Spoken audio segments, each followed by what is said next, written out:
Drivetrain Fundamentals Test 4. Won't take us all that long to do this one. We'll be back out in the shop. A transmission uses a governor to sense road speed. Is that true? No. Governors are what shut your car off. If it has a governor, that's what it uses to sense road speed. And the governor is a hydraulic, it's actually got, it centrifugally works. It spins faster along with the drive shaft, and the faster it spins, the more it moves these flyweights, and those flyweights are hooked to a valve that moves and channels the fluid. Governor pressure and throttle valve pressure, or if you got a modulator valve, it's going to act as a throttle valve, but they go back and forth against one another. So as governor pressure goes up, it's wanting to shift into the next gear. Throttle valve pressure pushes governor pressure back so that it can't shift as soon. Because when you're into it heavy, you're wanting it to hold the gears longer, right? And that's what throttle valve pressure does. And also, they do away with the valves and stuff, the throttle valve and the governor. Nowadays they're using electronics. The throttle position sensor on that Oldsmobile, these people came in, they just knew they had a transmission problem. And they knew, well, she said, we put gas in there, it didn't run worth a flip, and then she accidentally threw it in park while it was still rolling a little bit, and he thought she tore the transmission up, because when you give it the gas, how did it feel when you drove it? It was just, you could floor it and nothing would happen as far as engine would go. It didn't feel like nothing at all. The engine wasn't, Shifted on time according to the speed, it was a real smooth ride. Yeah. But if you floored it, nothing happened. He just didn't have any, the engine wouldn't pick up speed or anything else. And the reason for that was it didn't know you were flooring it. Because the throttle position sensor was so wore out, it wasn't changing the reading. So he found that when he went into the scan to put a throttle position sensor on it. We drove that thing and it ran like a race car. And so. Can a throttle position sensor fail and you won't have any response, like the car won't go anywhere and nothing? It's usually going to go a little bit, because the reason is because you got a map sensor that it's going to use. The throttle position sensor is another piece of data that it needs, but if it's not seeing anything, the fact that you're opening the throttle and more air is coming in there, the map changing or the airflow is changing, if you got a map sensor, you're going to get some response. Something else that's going to cause issues, if you've got a mass airflow sensor that cannot read but about half of what it's capable of, what it's supposed to read, like it ought to read up to about a certain amount of airflow for an engine that size. I got it calibrated for that size engine. If that, sometimes you'll see a mass airflow sensor that will just top out at about half of what it's supposed to be reading, even though the airflow is greater than what it's topped out at. And then you're going to find one that feels like it's got a governor on it, where you're holding it way down and you're going about 50 miles an hour and it's just not going any faster, because it's saying, well, I'm seeing this much airflow and that's all the fuel I'm giving you. See what I'm saying? So you unplug the mass airflow sensor and drive it again, and if it runs good then, you'll notice, because it's actually going to default to map and TP. So they're basically, you're going to have latency. Rationality checks is going to cause it to react as good as it can. When people change governorships because they don't want to cut off, what are they just changing a chip? What's the difference between the chips like? Whenever they're doing that on the cars nowadays, they're actually got a programmer that they're changing the, and one of the reasons that they chip these pickup stuff and all that, they don't want Quincy driving so fast that his tires come apart on his Power Stroke diesel. I do the one. Yeah. Your tires come apart on it? It was pretty bad. Okay. Yeah. And like I've But seen those. the tires are rated for a certain speed. And you can buy. Now, if you go take your Mustang, your 140 mile an hour, Saline Mustang over to Walmart, they're not going to put cheap tires on it. They just won't do it, because they know that you could be going fast enough. Where those, Supposed to have Pirelli. Yeah, if they don't want tires that are going to come apart with speed. All right. Main line pressure is the source from which governor and throttle pressures are produced. Is that right? Is that true or is that false? We're gonna go. That is true. You're making main line pressure, and it's basically going to modify those for other things. As engine load decreases, throttle pressure increases. False. That's false. You guys figured that out, didn't you? Okay, number 4. As the speed of the vehicle increases, governor fluid pressure rises. That is true. Number 5, most mechanically operated throttle valves will automatically adjust themselves using a vacuum modulator. You don't have those. Those are mutually exclusive. Number 6, a typical 4-speed automatic transmission has 3 shift valves. True. That's technically true, but I mean, this is such a vague question, you know, that's too many different variables. An electronic governor provides the same functions as the check, ball, and control valve governors. Yeah. That's true. You remember that little story I told you about the Escort I worked on when I was at Lincoln Mercury back in 1984? They came in there, huh? One of the diesel? The diesel? No, that wasn't a diesel. The one that I worked on wouldn't shift. It actually belonged to Ford Motor Credit. It was one of their cars, and the car went in all the miles on it, so it wouldn't shift. And so I said, well, let's see what the governor looks like. So I popped that little clip off and pulled the governor out, and I didn't see anything wrong with the governor, just looking at it. And so I popped another governor in it because they had one in there, and I drove it and it shifted out. And I said, well, you know, I pegged that one, you know. And then about a week later, it's back just like it was. Well, the gear on the end of it, I looked at the next new governor they gave me. The gear on the end of it was a kind of a skinny gear. It looked like this. You know, of course, it had these teeth on it like that, and it had a little pin at the bottom. The gear they gave me, I mean, the gear on the one I pulled out looked like that. It was wore out in the middle. And the drive gear that was supposed to spin that governor was rattling around loose on the final drive, you know, which was on the end of that differential. And it was just moving around loose, and it wasn't tight on there. It should have supposed to have been pinched by the bearing when you pushed it on there. And so I figured out a way to get that thing out of there. I popped that deal out of there, and I put another gear on it, and I put some shim stock in there behind it to make sure it would never move again. Pressed the bearings back on, put that back in there, and it never came back. But I did it in about an hour and 45 minutes, and that paid 6 hours. Yeah. But I mean, if they said you had to pull the transaxle to do it, but you really didn't. So let me see here. A typical, an improper adjustment on a mechanically operated throttle valve system will result in late hard shifts or soft slipping shifts. How about that? True. That's true, and I've said this before when we're in automatic transmission class, that throttle valve cable on the ones that have it, that goes down to the transmission, is a very easy thing to connect.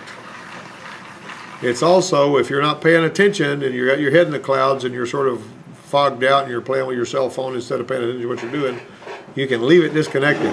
If you leave it disconnected, then the throttle valve pressure is always going to be low. That means that whenever it's going to think that you're not giving it much throttle, you give it a lot of throttle and it doesn't know it, it's going to keep the pressure low, the clutches aren't going to apply very hard, and it's going to burn it up. You will burn up a transmission by leaving that cable unhooked. And if somebody comes back in there and they're smart enough to know that some yo-yo worked on it, pulled the throttle body off and cleaned it or whatever, put a manifold, put it back on and didn't hook that cable up, it destroys the transmission. It ruins it. Because of that one simple, there's some one little mistakes that you can't point at anybody else. It's on you. You know what I mean? If you do that. So that's just bad news. Make you feel sick to your stomach. Leave that thing off. Make sure you're conscientious and you pay attention to everything that's supposed to be happening. At engine idle, the maximum current flows through the pressure control solenoid. What do you think about that? That's true. What happens if you disconnect, like if the wire gets cut that's feeding the pressure control solenoid, it's going to default to high pressure. Why does it do that? Why do they have it, huh? So you can get somewhere? No, so it won't burn the transmission up. What you're going to have, if it doesn't know everything it needs to know to operate right, it's going to give you high pressure and late hard shifts. Boom. That's better to jerk a crick in your neck with a late hard shift than it is to have a soft shift and burn the transmission up. It's protecting itself by raising the pressure. You got me? All right. Keep going here. Doesn't that damage anything on the inside of it? Not as much as letting low pressure burn the clutches up. Okay. I mean, I've never seen it damage anything.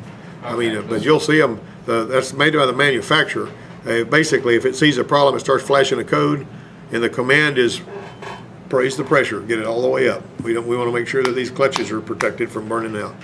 And that slamming that you feel is not, it seems like it would tear something up, and I guess it could if everything was wore out and you had a weak link in the chain, but typically it's not going to hurt it. Let me see. There's anecdotal stuff people can tell where something did hurt it, I guess, but I've never seen it.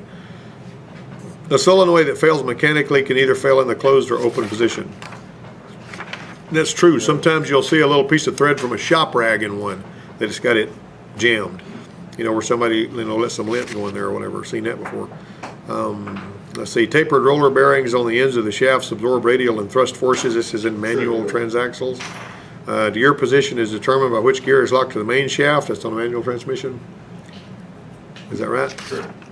You guys remember that? That's true, isn't it? Moody, pay attention. All right. Adjustments to shift linkage may be made with the transmission in low gear or neutral. I thought you're supposed to have it neutral, not low. What do you think, guys? You like that answer? Yeah. That's false. Because what you were saying was, you know, close there, you know, because it's not low gear or neutral. What happens to a manual transmission if you put it in 2 gears at once? Bad stuff. It locks up. Big time. If you're having to screw that big self-locking nut off the back shaft on some transmissions over, if you put it in 2 gears at once, it keeps it from turning so you can screw it off. Sometimes you do that as a service procedure, you know. But if it happens when you're going down the road, but that guy that was advertising for Bondi's had that little 86 Bronco 2 that had a 1, 2, 3, 4, 5 reverse. And I guess when he was in fifth, he thought he had another gear left to go, and he pulled it down in reverse going down the road. he managed to get it into reverse. Sheared all the teeth off of it, you know. I had to get they came in, they got no reverse, you know. So I went in there and I pulled that extension housing off because reverse was back there and all the little toofies was laying down there in the bottom. That's all I did though. I mean, it just sheared them off clean, and I pulled that gear off and popped another one back on it, cleaned all that out, put it back together. I had it going in 45 minutes. What all that? Yeah. I know what I'm about to ask Hollywood, but in Fast and Furious 6, you know the red Superbird or Daytona that Vin Diesel drives? When he spins it around backwards and keeps going, Huh.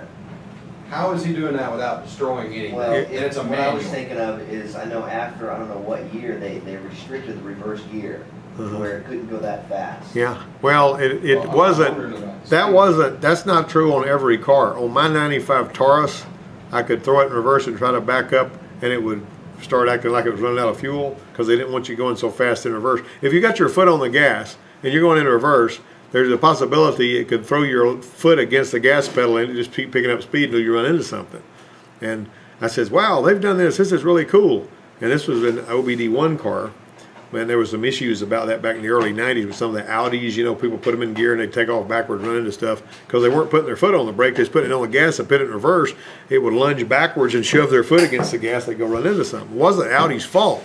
No, Audi wasn't doing anything wrong. But then this mandatory situation came about where everybody's got to put their foot on the brake before they can put it in gear.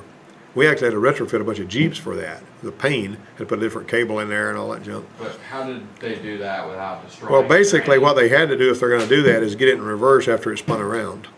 Because you know, if you're locking the wheels and you're spinning it around, you can put it in reverse while the wheels are locked. They didn't lock the wheels; like they were still rolling backwards. Yeah.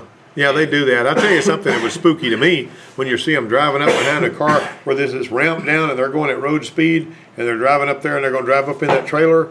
I mean, you got to let off the gas at just the right time or you're going, whoo! You're going Like fly when off. they drove into the back of the plane. Or hit the clutch.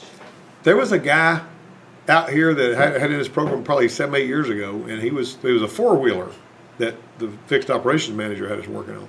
And so he was driving his four-wheeler around out in the parking lot. And I said, man, he really knows how to handle this thing. You know, because we'd worked on it for some reason or another. And so Stan brought Tim's truck over here with some aluminum, you know. And you know all these videos of the people crashing and burning coming up, you know, off of the. Well, anyway, he had these ramps up on the back of the truck. And I wasn't really all that comfortable driving a four-wheeler, but this guy looked like he really knew what he was doing. He was about your age. And so he drove that thing around.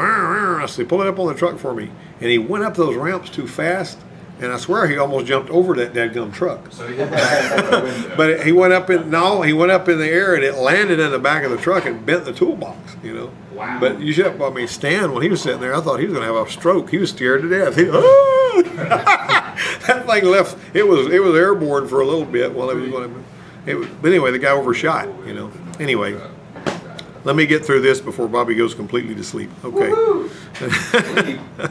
Let me see. Where are we at here? Synchronizer ring. Synchronizer rings may have grooves or friction material on the inside circumference. True. That's true because why? It's basically going to need to slow that gear down or speed it up, whichever it needs to do, so that it can match the spinning of that synchronizer sleeve. And that's how many of you ever downshifted on a manual transmission and you heard it going wing, doom? Every day. That's what that noise comes from. That synchronizer is actually bringing that other gear up into the same speed. Side bearing preload is measured with an inch-pound torque wrench and a tool that fits over the pinion shaft. True. That is true. That's like on a rear end, like we're need to show you guys out there. Although they're not very economical, mechanical or cable linkages are used in most manual transaxles because they're reliable, and that is absolutely false. Gears and gear sets on manual transaxles are similar to rear-wheel drive synchro mesh transmissions.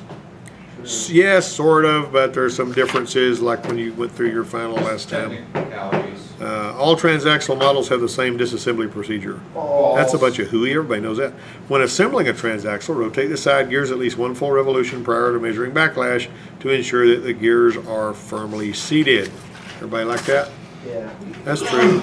And finally, number 20, for proper transaxle maintenance, manufacturers recommend changing the lubricant only if it becomes contaminated. That's absolutely true. That is absolutely true. You don't change the oil just for the sake of changing the oil. I will tell you, the only rear differential that I've ever seen, they always have to flush in the differential, that kind of stuff. Now those Mazdas, when we used to pre-deliver those Mazdas, and then they would come back for a 7,500 mile service, they had a drain plug in the rear end. And you were supposed to take that drain plug out and drain that oil out of that rear end and put fresh oil in it at 7,500 miles. And that was something that was standard. It was something that Mazda pickups required back then.